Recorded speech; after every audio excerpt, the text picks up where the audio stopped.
मंडळी, महाराष्ट्र एक्सप्रेसला आजपासून नवीन लिंक हॉफमून-बुश म्हणजे LHB कोचचा एक लावण्यात आलेला आहे आणि योगायोगानं आज मी परिसरात होतो. मिरज ते पुणे हा प्रवास मी आज करणार आहे.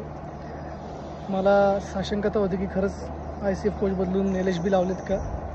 कुठेतरी बातमी आली होती, पण खरंच LHB कोच लावलेले गाडी समोर येते माझ्या दाखवतो.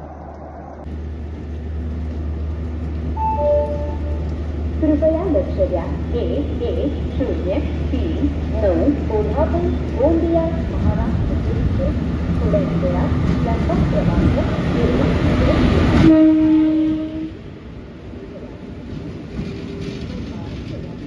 गोंदिया से जाने वाली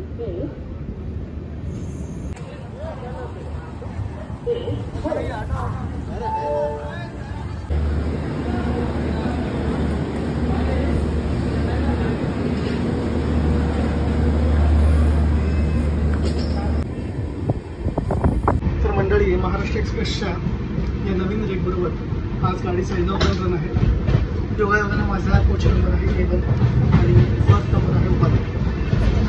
A1च्या 1 नंबरवरून मी करतो. सांगायचं मुद्दा काय, आज निघालेली ही गाडी उद्या संध्याकाळी गोंदियाला पोहोचेल आणि परवा सकाळी गोंदियावरून निघून ती चौथ्या दिवशी कोल्हापूरला परत येईल. रोज लावणारी ही गाडी आहे, त्यामुळे मिनिमम 3 रेक या गाडीला दिलेली असणार. 20 डब्यांची गाडी आहे. 3 रेक म्हणजे 60 LHB कोचेस या गाडीला ॲव्हॉइड केलेले आहेत. छोट्या अशी चमचमती गाडी आहे. मारून कुलरने आणि कुलरने सजवलेली आहे. सांगायचा मुद्दा काय की एवढा सगळा खर्च इंडियन रेल्वे आपल्यासाठी करते.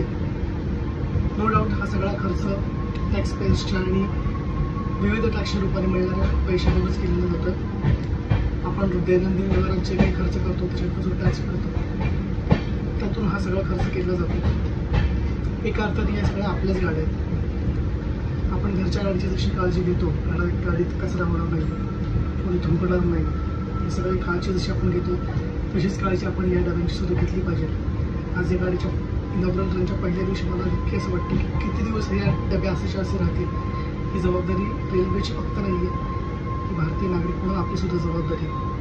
तर आपण सजग राहूया, रेल्वेची काळजी करूया. पण सगळे जण